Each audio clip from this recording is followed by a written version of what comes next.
Hi, I'm Esther Avant. Rich and I recently had an awesome chat here on the podcast. I'd love for you to check out my podcast, To Your Health. With over 350 episodes, it's all about helping you stop starting over and finally follow through on your goals, starting with your health. You can find it wherever you're listening now. Hey everyone, it's Rich Bennett. Can you believe it? The show is turning 10 this year. I am so grateful for each and every one of you who've tuned in, shared an episode, or even joined the conversation over the years. You're the reason that this podcast has grown into what it is today. Together, we've shared laughs, tears, and moments that truly matter. So I want to thank you for being part of this journey. Let's make the next 10 years even better. Coming to you from the Freedom Federal Credit Union Studios, Harford County Living presents Conversations with Rich Bennett. Slow pitch It's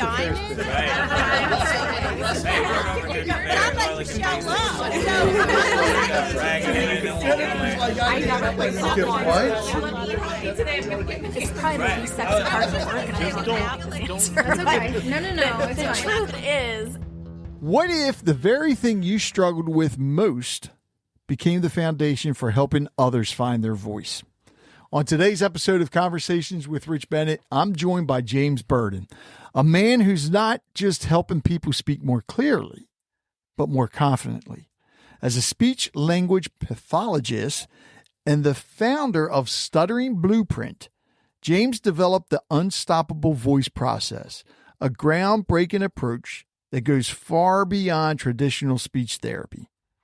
Blending science with heart, James uses mindfulness, acceptance, and commitment therapy and the Camperdown Method to help people who stutter break free from fear and speak with purpose.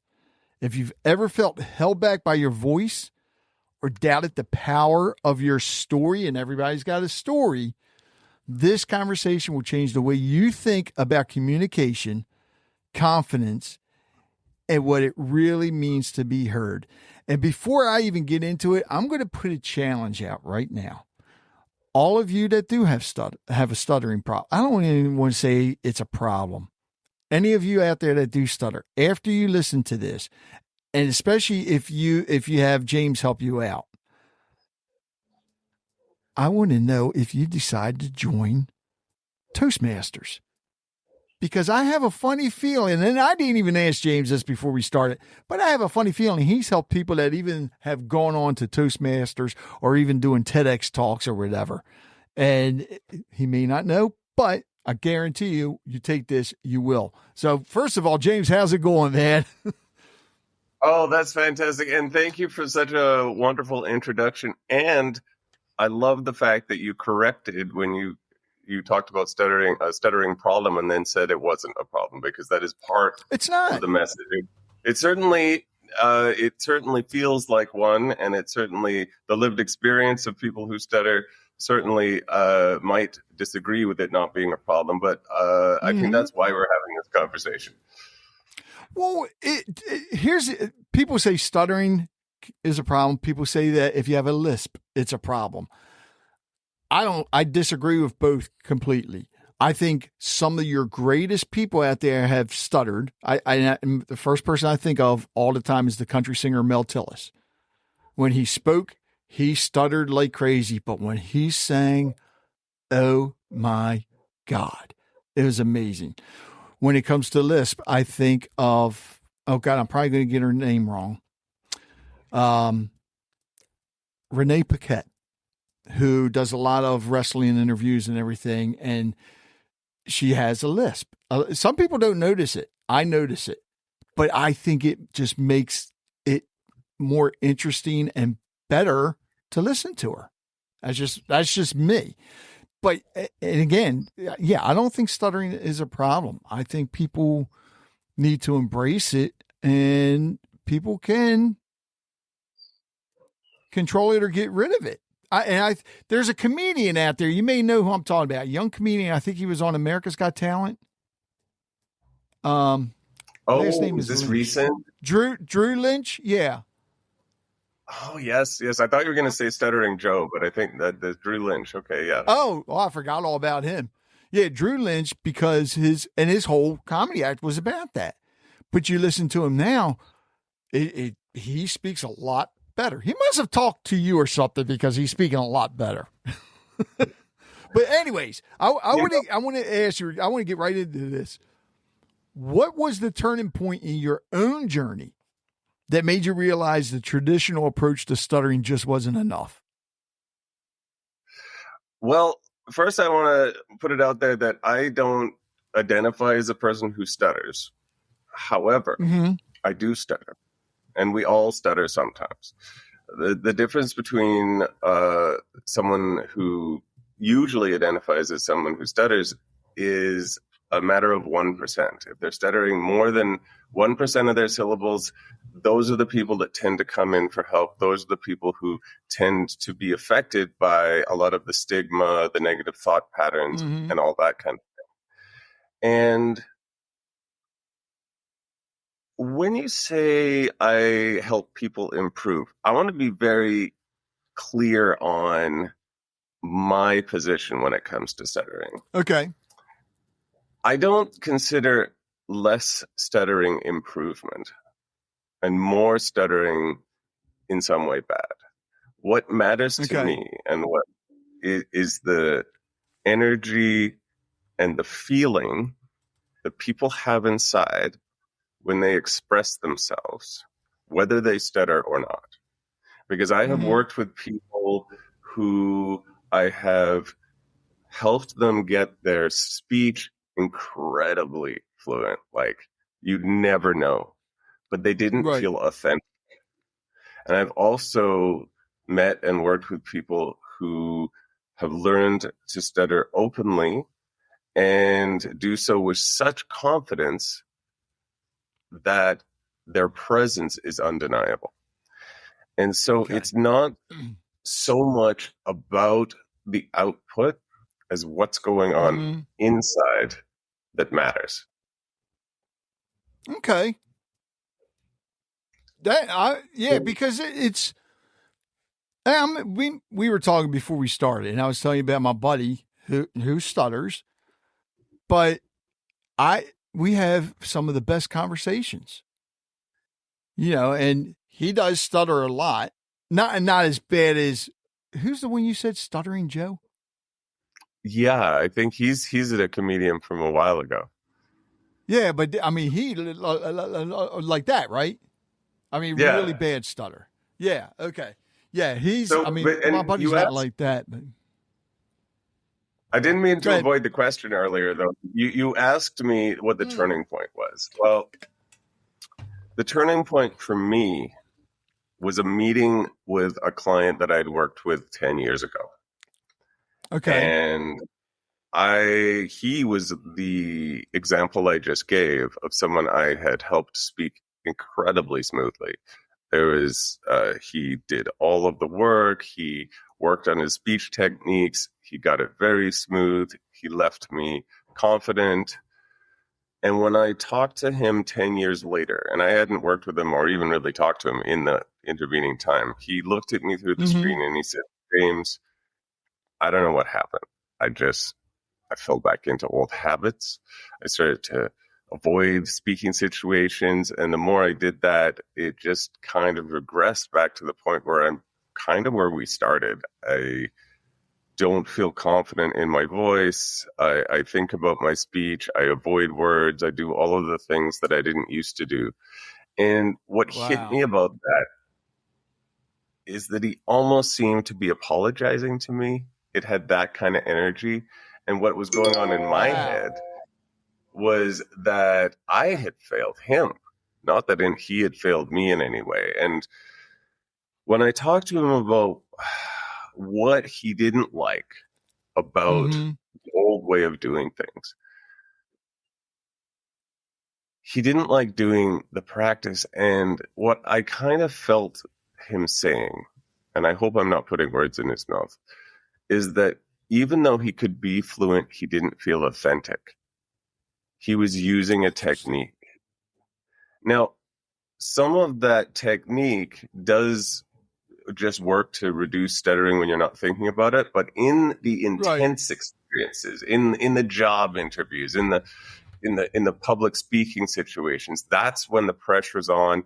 That's when the thinking about speech comes in, and that's where those old ways of avoidance that create and perpetuate the fear of speaking come back. And so that hit me in the gut, and I was like, I cannot continue to just do cosmetic speech therapy that just changes what it sounds like. I need to be able to help people deep down. So when on a deep dive into the research, I talked to an old friend who used to she was president of the BC Association of People Who Stutter. And she has all kinds of experience. And she talked to me about this concept called ableism. And in that concept, it's the idea that one way of being, one way of speaking, one way of moving yourself around, whatever it is better than another. And I think when we look at, say, someone in a wheelchair, some part of our mind might go to pity. But that person is whole. That person, they are living their life their way, and there is no difference in terms of their humanity. So I don't think there's a right way of speaking and a wrong way. Whether you lisp, whether you stutter, whether you have an accent, we all have different ways of speaking. So why is stuttering put on a special pedestal where it's bad and different and must be treated as a flaw? If we instead look at it, instead of as a flaw or a problem to be fixed, some kind of medical, something's wrong with me, we have to fix it. If we can learn how to be okay, it not only reduces the stuttering that you see, but when they do happen, it doesn't throw people off. And they can exist and express themselves however they feel. Huh. You know, why do you suppose people do almost consider it like a disability? I've thought about this a lot. And as a person who has grown up and doesn't identify as a person who stutters, there are two types of times that I notice myself stutter. One is just random and out of the blue, and it's just kind of like your mouth doesn't work the way you were expecting it to. And if it doesn't happen too often, you're just like, oh, that was weird, and you move on with your life. Right. But if it happens a lot, we start to watch out for it. We start to tense up for it. And as we are thinking about it, it happens more. The other reason I think that people think of it as a disability or an issue is that when a person who doesn't generally stutter very often does stutter, it's either just a random thing like I explained, or it's when they're nervous. Right. Because anytime we do anything when we're really nervous or really worked up, we don't do it as well. We don't process language as well. We don't form our words as well. We don't do anything that takes a skill as well if we're under those conditions. So as people who don't stutter, we go out and we experience being nervous and stuttering. So we assume that when somebody else stutters, they must be nervous or there must be something wrong.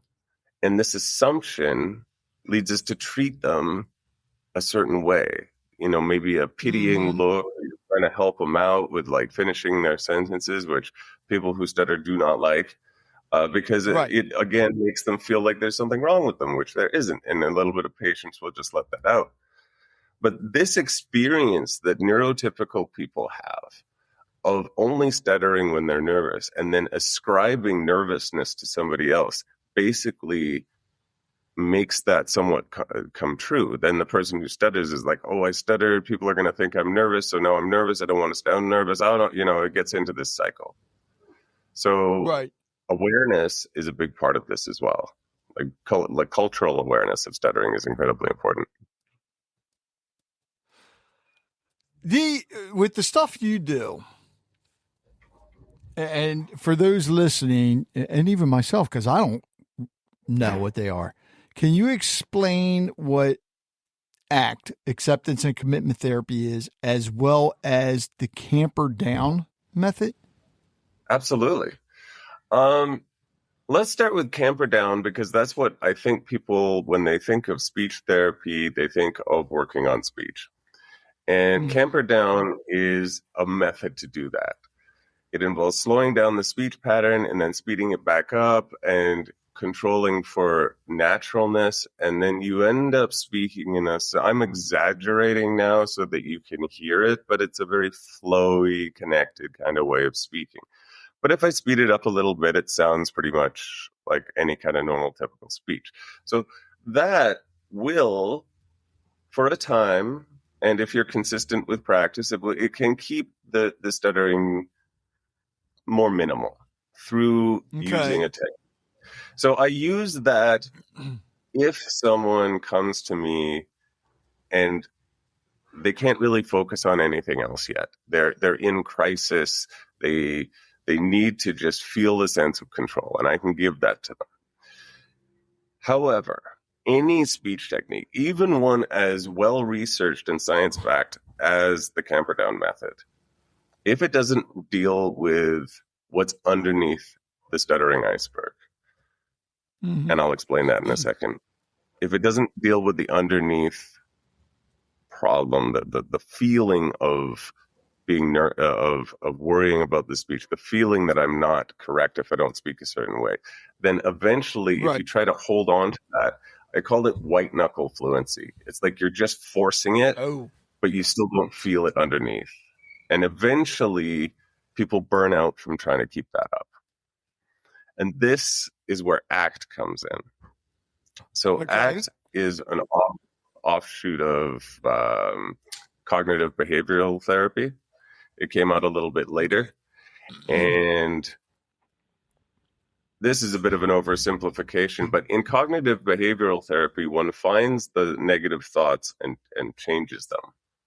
In ACT, those negative thoughts, those self-judgmental thoughts, we learn to realize that they are thoughts, and they only have as much power as we invest in them. If we learn how to let them go, as opposed to necessarily changing them, just witnessing them and letting them go, we can begin to detach from all of the body's reaction to these thoughts and emotions. So that the body doesn't react to the emotion because we've let it go. The body doesn't react to the thought because we've let it go. And then then that in itself can reduce the chances of stuttering. And if it doesn't, then when a stutter comes out, it's just like, oh yeah, there's one, and keep going. So this is, of course, a practice, and it involves being able to see thoughts as separate from us. And this is a very much part of spirituality. And this is where I think I am well placed to help, because of the experiences that I've had with my life somewhat collapsing on me 3 years ago, and then going through a bit of a journey to realize that I'm okay. No, I don't stutter, but I've had a lot of very human experiences of not feeling good enough, not feeling worthy. And if we don't address those, sit with those, and integrate them, then they will continue to run our lives through the unconscious. So with the stuff that you do, whether it be the ACT or the Camperdown, do you include like meditation? Teach your, I want to say, I don't know, clients or family or whatever, how to meditate as well? Because I would think that would help as well. I include guided meditations in my practice. Right. And I would never, ever tell anyone not to. I think it's a beautiful practice. I've done Vipassana, which is like a 10-day guided meditation retreat, silent Wow. silent retreat. And I have a personal practice of, it varies, especially when I'm traveling like I am, but I try to do a morning session and an evening session. And I would encourage anyone to do that. Is it required in order to do what I'm doing to help you with your speech? It's not. You definitely don't have to do like a 2-hour-a-day practice or anything. I think it's very useful. I use it. And if people want to use it as one of the many tools that we have, I highly encourage it. But it's not like 100% necessary that you now become like, you don't have to go and do a 10-day silent meditation retreat. Right. You can include it into your day. So that is part of it. I think getting in touch with the part of yourself that isn't affected by other people's opinions, your own thoughts, is incredibly powerful. Oh, yeah. Well, one of the things I noticed with meditation, that's why I asked that question, because you do learn more about yourself, I believe. And I think that can actually help. It helps with a lot of things. I mean, anxiety, depression, your physical health. So that's why I asked that question, because I would think with speech, it could help with that as well, because you just get in that relaxed state. And you mentioned before how a lot of people, when they get nervous, that's when a lot of that stuttering comes. But if you're relaxed before you do it, I would just, you mentioned something else. You said, I believe it was stuttering iceberg. Yes. Okay, so may I? Yes, yeah, definitely. Was first coined by Joseph Sheehan. He was a person who stuttered himself, and he was a speech therapist that worked in stuttering. And he talked about the stuttering iceberg as this. In an iceberg, you've got the tip of the iceberg, which is a very small part that you can see on top. And then underneath is a massive, much, much bigger chunk of ice that is floating.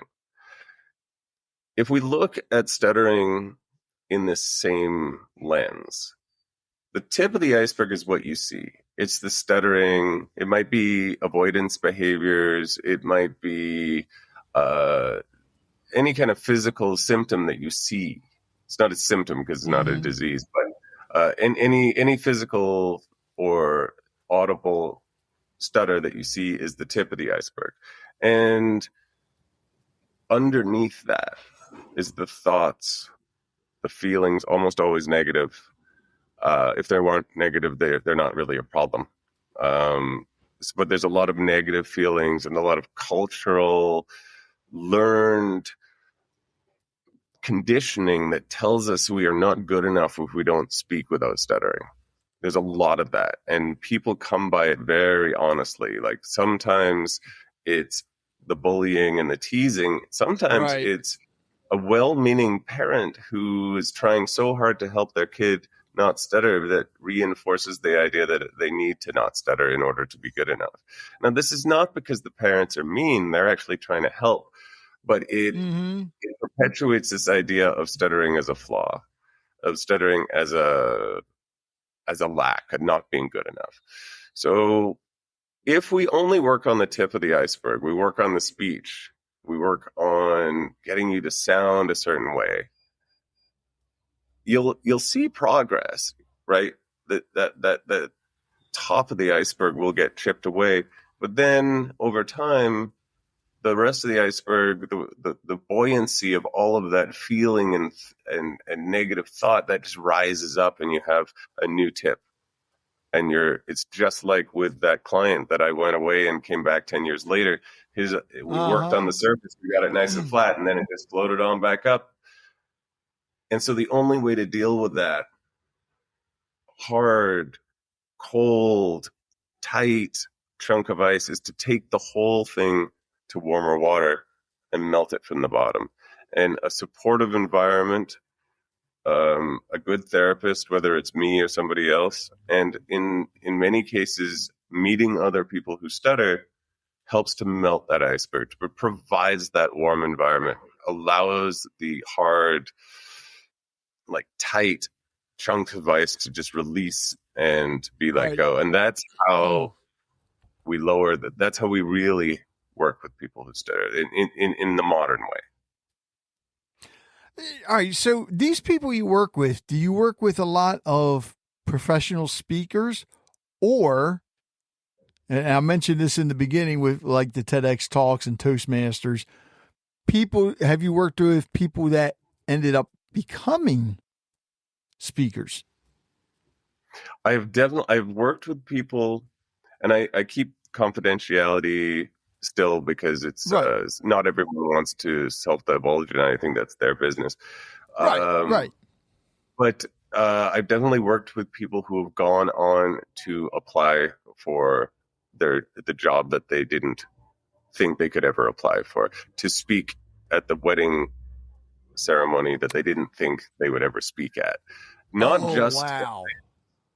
just in their work life, but it transfers to the rest of their life. Indeed, like there's even people who have felt able to talk to somebody that they had a crush on and begin a relationship. These are the kinds of stories that I get to hear. And this is what draws me to this work. The cutting off someone's communication, especially for a reason that is societally driven and based on so much myth and falsehood, just seems like such a shame to the people get silenced by this. And this is why it was so meaningful to me. And this is what drew me to this even before I was finished grad school. I've been doing this for 17 years. And before I started completed grad school, I got to work with 10 people who stutter. And I got to see this wonderful journey from stuttering to fluency. But again, this was many years ago and we weren't doing all the work. So I don't know how well those people have done. This is before Facebook. This is not even in my practice. I don't even have these people's emails, but I know we did amazing work, but I do feel like we may have just been working at the tip of the iceberg, and which is why we need to see a change in the way stuttering support is given. I never even thought about that, but you mentioned like you helped somebody that when it needed to speak at a wedding. And to me, speaking at a wedding is probably, I would think, more important than even doing a TEDx talk or speaking at a business thing, because that's something that people will remember. People close to you will remember. I mean, look how many people speak at businesses and could be months later, like, who was that was speaking? Unless you're Zig Ziglar or something. Well, he ain't going to speak anywhere anymore. But you know what I mean? I mean, just that I would have never thought about that. Somebody coming to you and is like, look, I have my daughter's wedding coming up.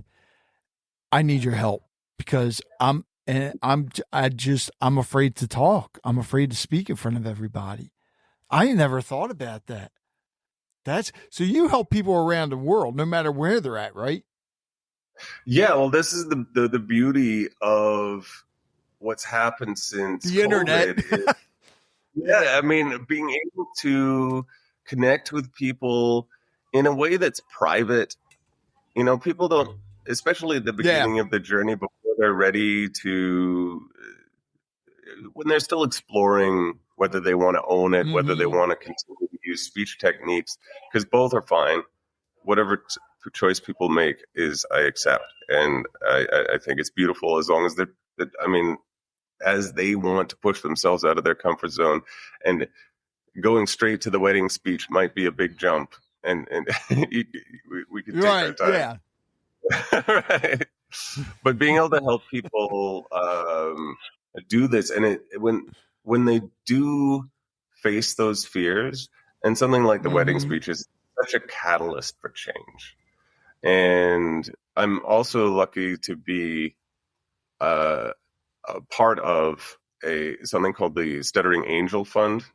And what it does is it does magic in the world of stuttering, in a world that stutters. And it's there to provide those little bits of funding that help people get opportunities to do things that push their boundaries, to make that catalytic change. An example might be sending a message. Like sometimes I mostly work with adults, but I have worked with kids, and sometimes getting their favorite star to send them a little note of encouragement. Wow.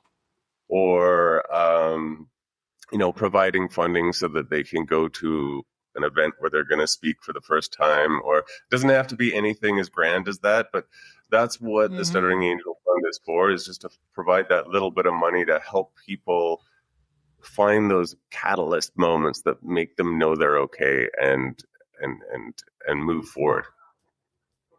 Now, is that a nonprofit? That is just a pile of money. It is just a little pile of money, and it is provided by past clients. And we haven't gone to all of the there's a lot of organization that goes into running a nonprofit, all that kind of thing. I'm just staying focused. If people don't feel comfortable giving, I'm not really here to try and get more funds in it. Right. Just the fact that it exists, and if there's someone out there that's great though, is needing that little bit of funding to do something special around their stuttering, I'd love to hear from you.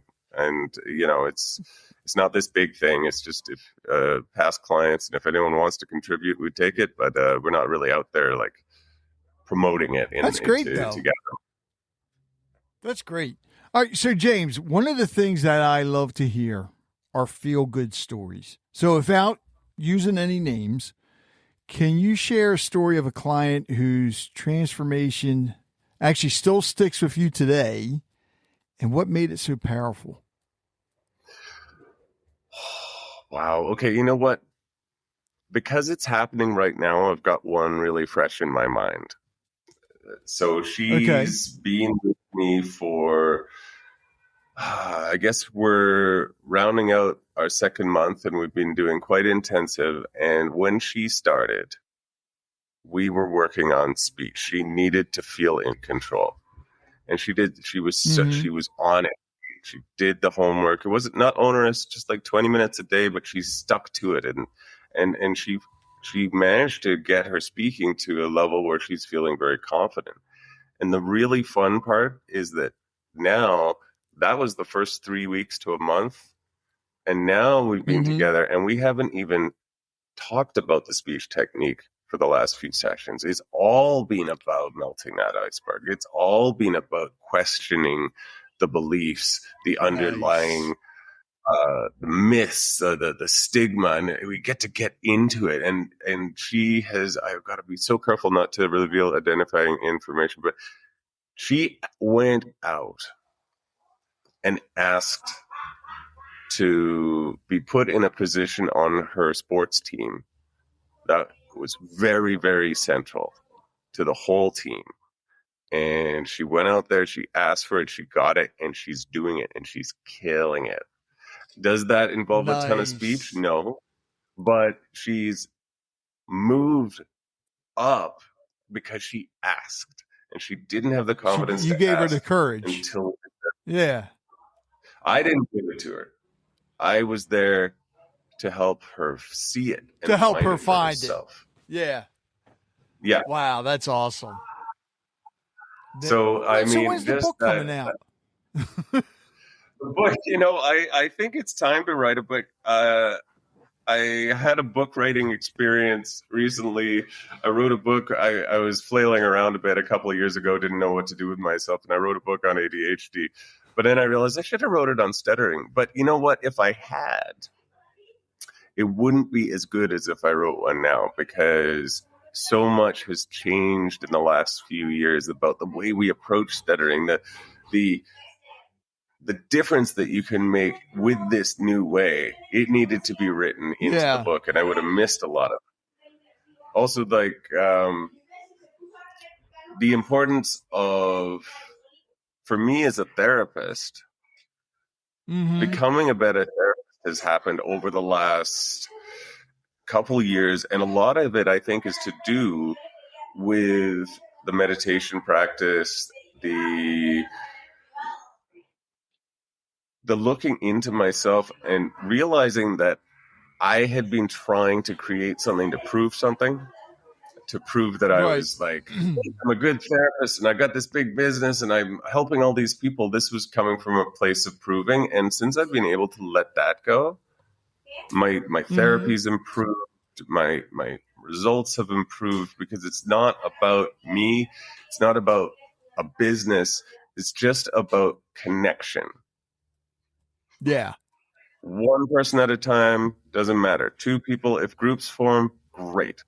But what matters is that each individual is making progress. You're listening to Conversations with Rich Bennett. We'll be right back. I've been talking about them for years, and I will keep talking about them. It's a company that I trust for my home exterior needs. Tar Heel Construction Group. When it came time to replace my roof, I didn't hesitate. I called Joe Ayler at Tar Heel Construction Group. They were professional, timely, and most importantly, they did an incredible job. The new roof looks amazing, and I know it'll last for years to come. Their quality and attention to detail are unmatched. But here's the thing. I'm not stopping there.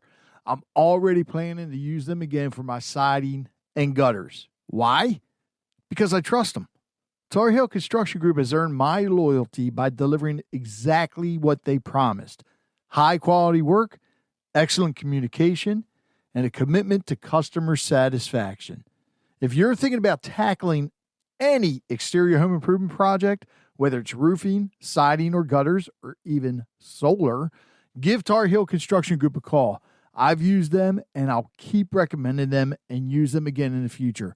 Check them out at tarheelconstructiongroup.com or call them today at 410-638-7021.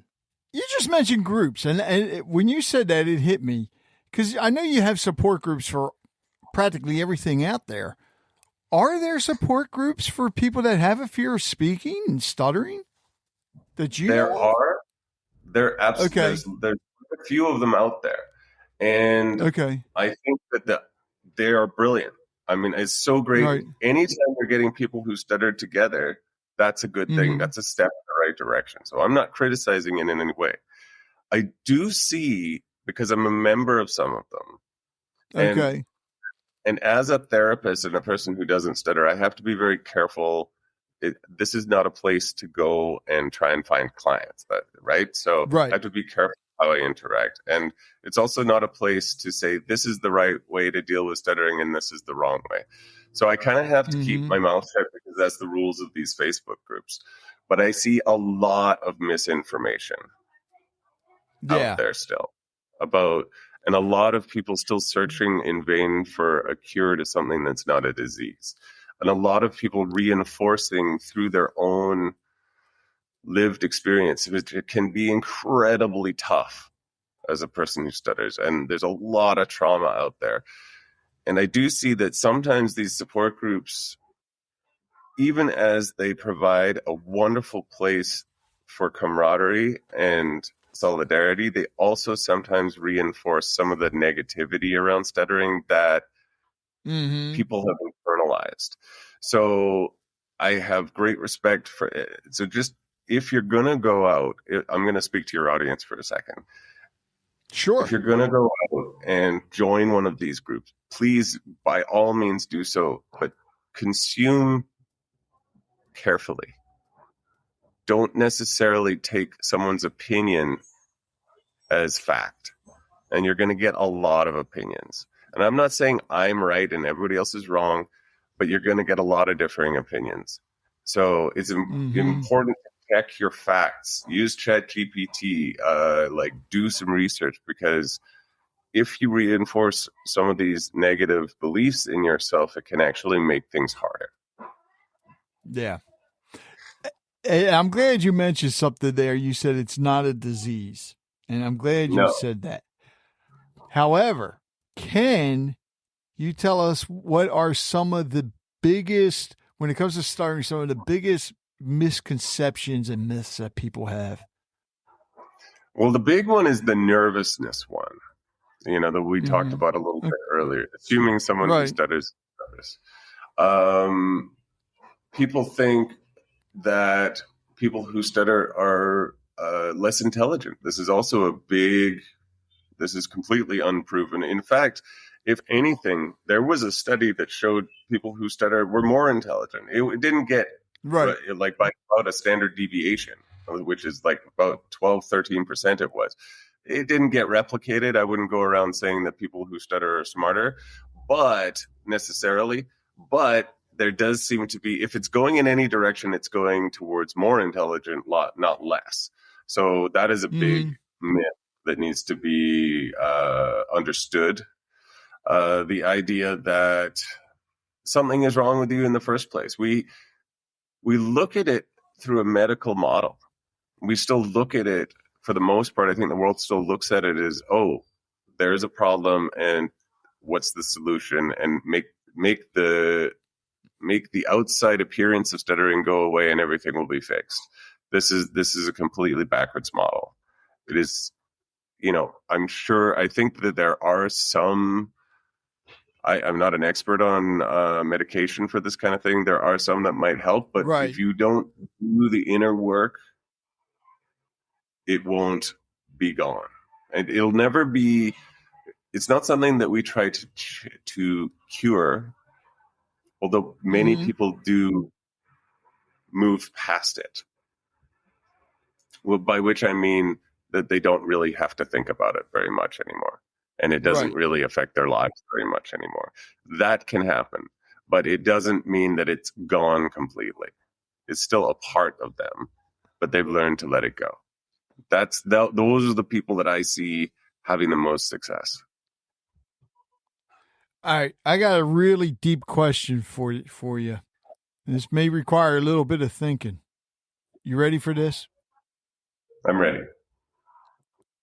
If you could change the way the world sees stuttering with just one message, just one, what would that message be?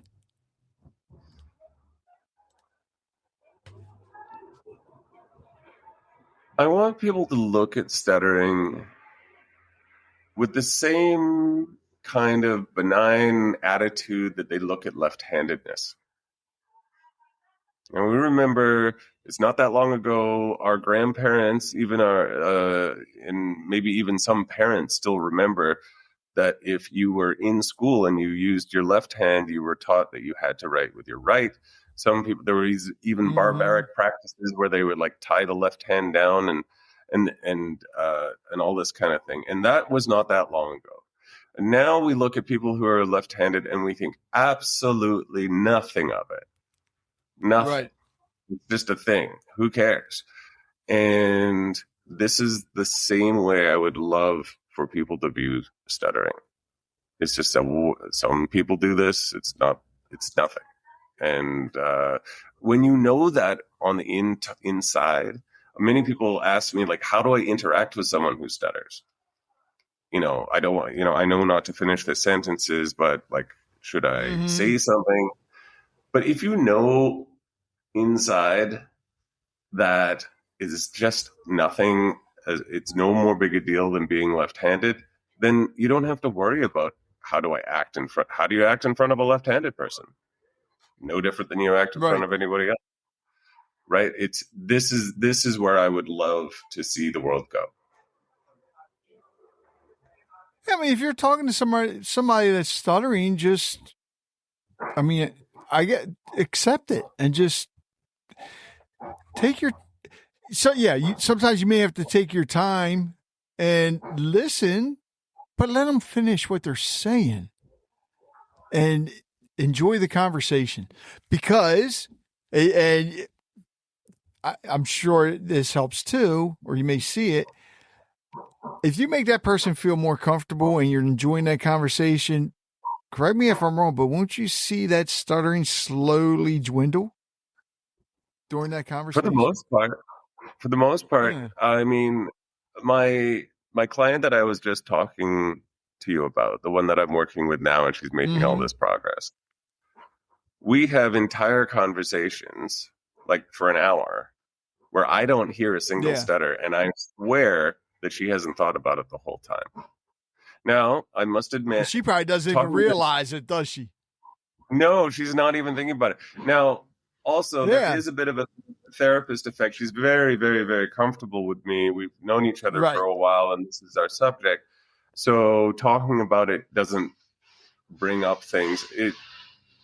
It might be partially because she's very, very comfortable with me, but this is what I like to see. In fact, I have this might not be the appropriate forum, but I have an embodiment exercise that sometimes I run through on podcasts that sort of helps people helps people who stutter sort of look at this in a slightly different way. And I can do that now, or I can leave it as a resource for people to get on my website. Which go ahead. Go ahead. All right. Okay. It takes a few minutes, but I think it's a good one. Let's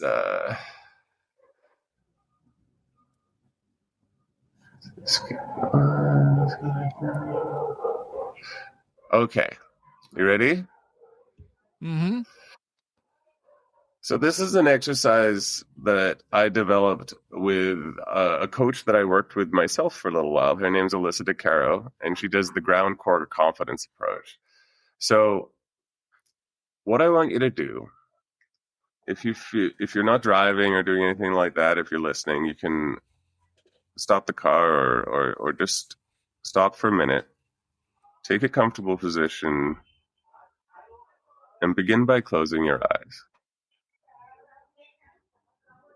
Now, imagine in your mind's eye your two open hands. Imagine in one hand a time in your life where you were so focused or determined or just so present that you were getting your message across. You were talking to someone, expressing yourself, and you didn't care that stuttering was happening.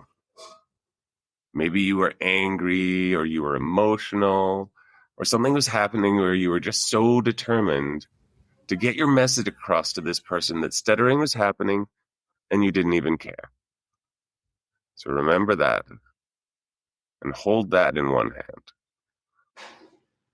And now on the other hand, imagine another time in your life where you were also present or determined or focused or motivated, and you were getting your message across. And this time, you were expressing yourself with total fluency. You didn't stutter at all, or you stuttered way less. And it just felt so powerful that you were so available to just speak more fluently. And hold that in this second hand. Now, feel both hands. And imagine just for a moment, just for an experiment, a thought experiment. Imagine for a moment that you do not value one hand over the other, one experience over the other. That they're both equal and valid experiences, both equal and valid methods of expression. And as you consider holding these both as equal, notice how you feel. Notice what resistance might come up. Maybe it's a sense of liberation. Maybe it's a sense of possibility. Like you've never imagined what it could be like not to judge one as better than the other. So take a moment to feel both of them. And imagine that they are each valid ways of being in the world. And now put your hands together and connect to your own body. Feel them touching each other, these two possibilities. Feel them learning from each other. Feel them informing each other. And then imagine that on the inside of you, it doesn't matter which way you express yourself. What matters more is the way you feel about the expression, the way you feel about how you're showing up in the world, and that you can actually have more choice about how you feel about your speech. And maybe you're going to keep training and you're going to focus energy like a martial artist or a performing artist that's going to train to get better and master a skill. And if you want to master the skill of fluency, then go for it. But what's most important is that you find what is comfortable for you and that you're not relying on one of these two outward expressions to validate how you feel about yourself as a person.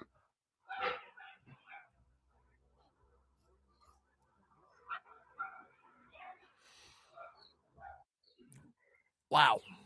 You know what? That's a good exercise for almost anything. Right? Yeah, with me, I was doing it.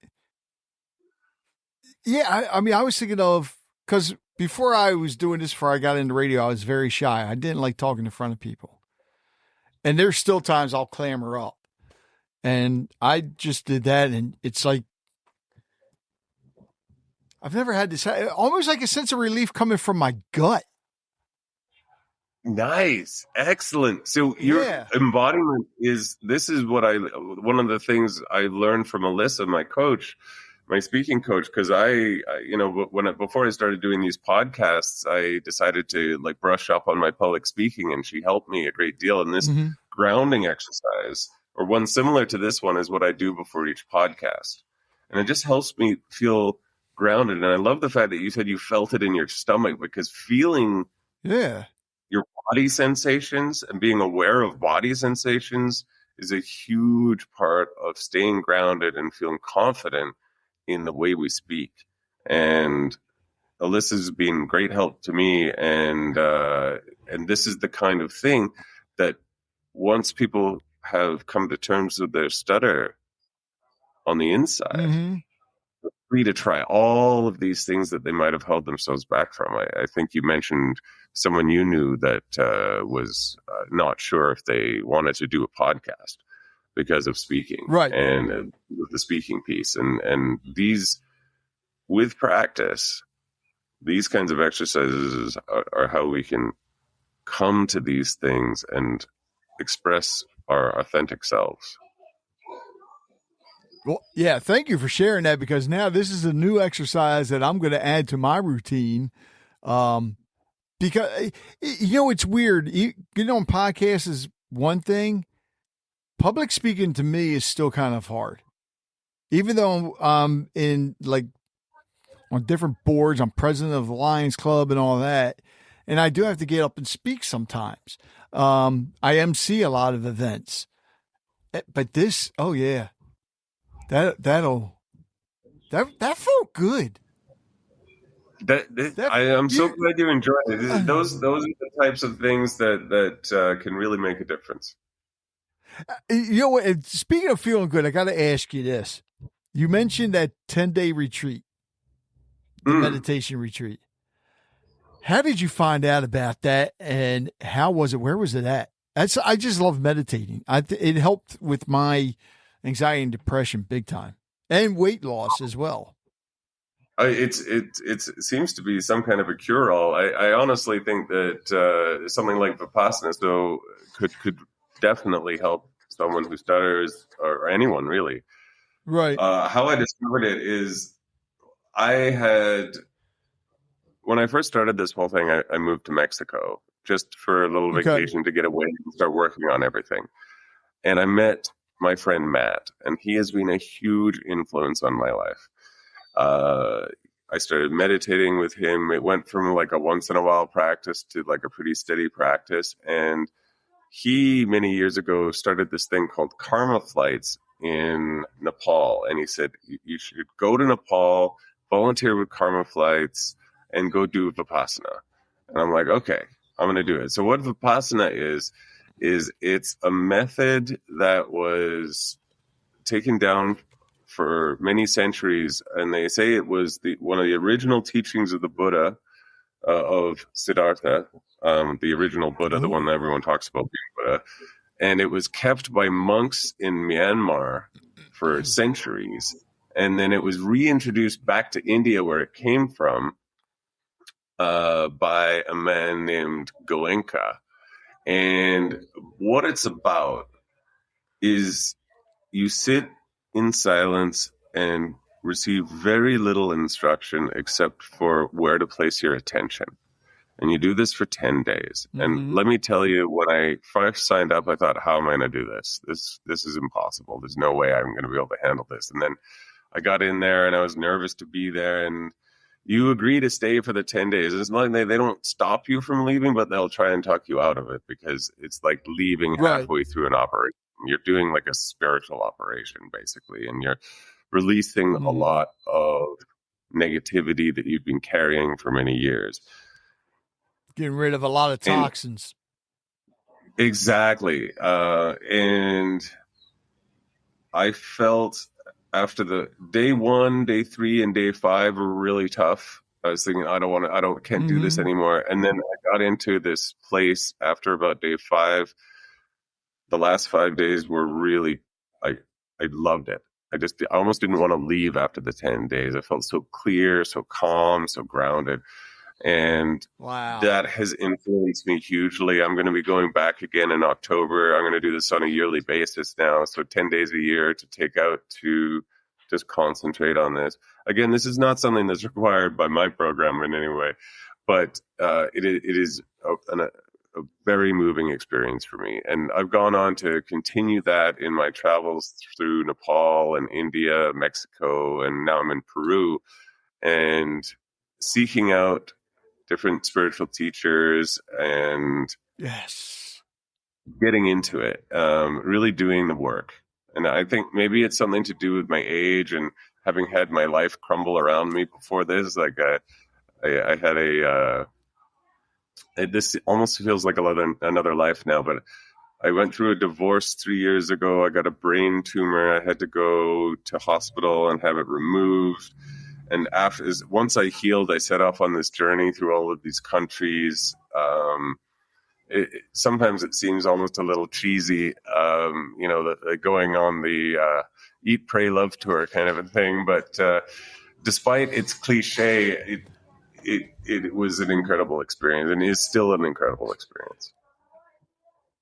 And I guarantee you probably feel a lot better, and you probably feel younger as well, don't you? Oh, yeah. Younger, healthier, clearer, and most importantly, I feel like I've let go a lot of proving, let go of a lot of self-criticism, let go of a lot of just general negative thoughts about myself that weren't serving me in any way. And that's good. While my program is not built entirely on that, it is heavily influenced by it. And that has been developing over time. And I think this allows me now to get into the more deep parts of the iceberg that before weren't available to me. I didn't really know how to address them. And now I feel very confident to be able to do that. Have you actually thought about starting your own podcast about all this? Yeah, actually, I would love to start my own podcast. Right now, I'm concentrating on being a guest, and I would love if there's any other podcasters listening that want to help me spread the word. I'd very much appreciate that. So I'm concentrating on being a guest until I reach a certain point, and then I would very much like to start a podcast. In fact, I've already got a name for it, which I've reserved on Substack, which is Unstoppable Voice. So once I I've had the luck of meeting so many wonderful podcasters in this journey of being a guest that I'm hoping that when it's time, I'll be able to reach out and, maybe go back on some of these and introduce my podcast and have some of those guys come on. But mostly what I would love to interview is people who stutter, who are ready to put themselves out there. And a podcast is a big deal. When we do it is like the hierarchy it's a lot of work of channel, right? Well, I mean, that side of it, but like if you're a person who stutters, going on a podcast and talking in front of thousands of people is going to be like a big deal on the inside. So I am looking to interview people who have already like done what I'm helping people do independently, or people who perhaps have gone through my program or a similar program who are ready to challenge themselves by being on such a public forum. But of course, that'd be great. In the program itself, we don't start there. We're going to start with little figuring yourself out. But that can be a goal. Going to a job interview can be a goal. Speaking at a wedding can be a goal. People decide what their goals are. And I am not here to dictate what they should be. If you need any advice or tips when it comes time about starting your podcast, feel free to ask me anything, man. I love helping other people that want to get into podcasting and people that are in it now. I mean, I think I don't know when it's going to happen, but I love the idea. I'm love the excited. I mean, that's a great idea. I think there's so many stories of people that are just killing it out there. They're killing it, and they're doing it sometimes with a stutter. Sometimes they're using their speech techniques, but they're out there, and that's the main thing. It doesn't matter what tools you use to put yourselves out there. What's important is that people's voice gets heard, however they choose to do it. And actually, something very important: how do people get in touch with you? Well, I recently made a change to that. It's much more simple than it ever used to be. I got into all this stuff about funnels and marketing and all this kind of, but now it's really simple. I got a landing page. It's got my email on it. You can either email me to reach out and just ask me a question, or I've got a stay connected button. And if you click that button, you can enter your email, and I will very gently send you a little reminder that I'm here about once a week. This isn't about like flooding people's inbox and doing all that massive marketing. People who stutter are going to come to this when they're ready, not when I'm ready. So flooding their inbox with reminders is not going to help. In those emails, if someone gets a few of those emails and wants to reach out, then we can take it to another level and start talking a little bit more. But it's a gradual entry, and we're not talking about a program that you have to spend thousands of dollars on and commit to a certain amount of time. I think people need to come. They need to do a few sessions. If they want to really get into it, we can. If they're really feeling committed, great. But if they aren't, if they just want to test the waters, I think people need to be able to do that. I don't think people need to have to be forced into a box where they have to do a program. Let's come and go. And if you really like it, then you can come for a longer stay and we can set up a package. But I don't want people to feel like, oh no, if I email this guy, he's going to try and talk me into some huge thing. Like, no, that doesn't work when we're dealing with something that people have taken years to get the courage to ask for help for. Mm-hmm. Well, James, you forgot something though. What's the landing page? How do people get to it? Oh, here. You didn't say what the URL. It's stutteringblueprint.com. So I've got one that I'll send it to you right now. So stutteringblueprint.com. I think it might be /register, but just go with stutteringblueprint.com, and I'll put the full link in the chat for you, and you can pop that into the show notes if you don't mind, so people know where to find me. Yeah. And I know with stutteringblueprint.com that there's the floating button called Show Me How. When people click on that, it'll I take them think to a thing you to might fill have out, an old which is website reserve your here. spot now. Oh, I think you might be on an okay. old one here. Let me here, try this one. That one should go to the right one. Oh, There we go. oh, okay. Slightly I different. see. Yeah. Oh, that / register makes a big difference. Yeah, there we go. I'm going to make sure that the other one Okay. goes forward as well. All right. I recently made this good, I got change that. away All from right, this so whole funnel idea, so smart. Before I get to my last question, is there anything you would like to add? I suppose, if I may speak to the audience directly again, if you're out there Absolutely. and you still feel like stuttering is a struggle and you just want to explore, I encourage you to reach out or join my stay connected on my website. This is not about forcing you into doing something that you don't want to do. This is a gentle reminder when you are ready. And if you want to explore whether you are ready, we can have an email conversation or even set up a call. But this is never going to be a pressure situation because I know it's not going to work for people. And if you are listening to this and you know somebody who stutters and maybe you're feeling like you'd like to share this with them, but you don't want to embarrass them or anything like that, I totally understand that. The way I'm approaching this is so gentle that I think even if you just shared a podcast about it and just let them come to their own thoughts on it, because I don't want other people being in this. Like, I don't want to like improve somebody else either. The whole approach is gentle. The whole approach is slow and at your own pace. And that is what I want people to know so they don't feel like they're having to sign up for some huge thing. Great. All right. So James, I started doing something different with the last question. I have 50 questions. I have no idea what they are. The weird thing is, so the other guests have picked the numbers, and I don't know how this has worked out. I don't know if they could like read the numbers on the sheet of paper I have or what.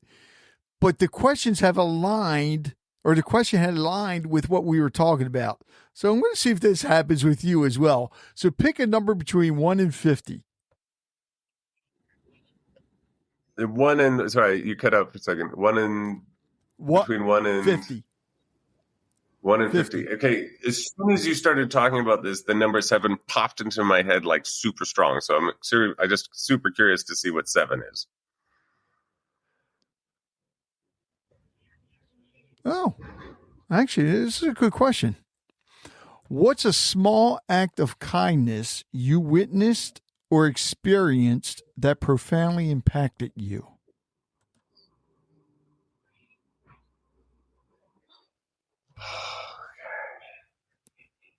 Okay, I was this was a few months ago, and I was in India, and I was nearing the end of my journey to see my grandfather's home, and it had been a grueling journey, overnight bus rides and like relatively inexpensive hostels and travel and move and see things and travel and move and see things. So I was tired.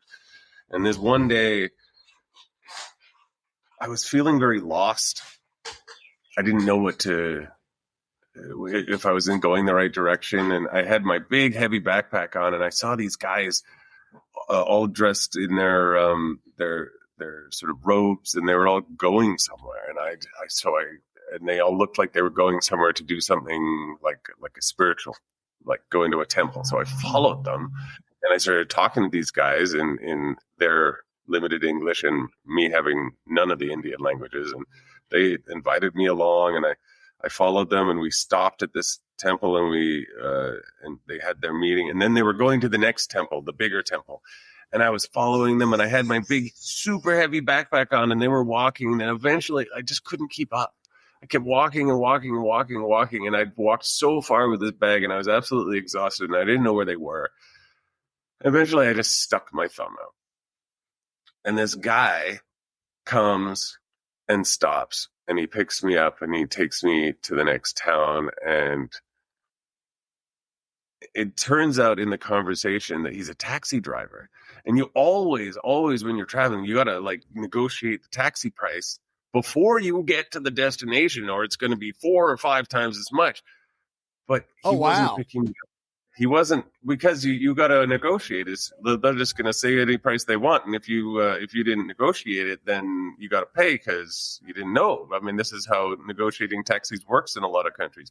And interesting. So I was like, we got there, and I thought I was just thumbed a ride, and now he's a taxi driver. So I'm like, oh my God. And no, he was giving me a ride for absolutely nothing. In a country where he's a cab driver. This is how he makes his living. And it was just an act of kindness in a moment of utter exhaustion when I was tired and I didn't know how to get to where I was going. Like I was literally lost and emotionally lost. And this act of kindness it touched me because it was when I needed it. Yeah. And I still think about that guy. It was like, I only met him for 20 minutes, but maybe half an hour, but it just he amazing. Didn't have to stop and pick you up. I don't think I got anything for free in India except for that. Wow, that's amazing. That was a good question. I like that one. This is fun asking questions that I have no idea what they are. Well, hey, James, I want to thank you so much. Look, when you're ready to start the podcast, when the book comes out, I'll be talking to you. Let's keep in contact. Thank you. Absolutely. Thanks a lot. Thank you for listening to Conversations with Rich Bennett. I hope you enjoyed today's episode and learned something from it as I did. If you'd like to hear more conversations like this, be sure to subscribe to the podcast so you never miss an episode. And if you have a moment, I'd love it if you could leave a review. It helps us reach more listeners and share more incredible stories. Don't forget to connect with us on social media or visit our website at conversationswithrichbennett.com for updates, giveaways, and more. Until next time, take care, be kind, and keep the conversations going. It takes a lot to put a podcast together, and my sponsors help out a lot, but I also have some supporters that actually help me when it comes to the editing software, the hosting, and so forth. There's a lot that goes into putting this together. So I want to thank them. And if you can, please visit their websites, visit their businesses, support them however you can. So please visit the following: Real Life Prosthetics, cutting edge solutions, restoring ability since 2001. Go to reallifeprosthetics.com. Full Circle Boards. Nobody does charcuterie like Full Circle Boards. Visit them at fullcircleboards.com. Sincerely Sawyer Photography. Live in the moment. They'll capture it. Visit them at sincerelysawyer.com.